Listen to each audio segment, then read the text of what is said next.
দেশে বিরাজনীতিকরণের প্রয়াস চলছে বলে মন্তব্য করেছেন বিএনপির সিনিয়র যুগ্ম মহাসচিব রুহুল কবির রিজভী।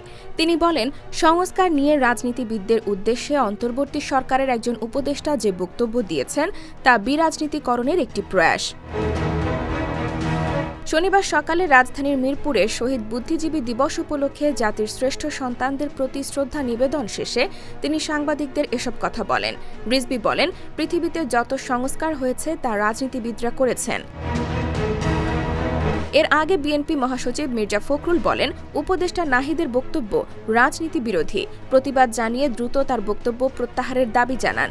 মূলত আওয়ামী লীগকে নিষিদ্ধ করা নিয়ে কিছুটা বৈরিতা শুরু হয়। অন্তর্বর্তীকালীন সরকার এবং বৈষম্য বিরোধী আন্দোলনকারী সমন্বয়করা আওয়ামী লীগকে নিষিদ্ধ করতে চাইলেও বিএনপি জামায়াত বলছে তারা কোনো দলকে নিষিদ্ধ করতে চায় না। এ নিয়ে মতবিরোধ দেখা দেয়।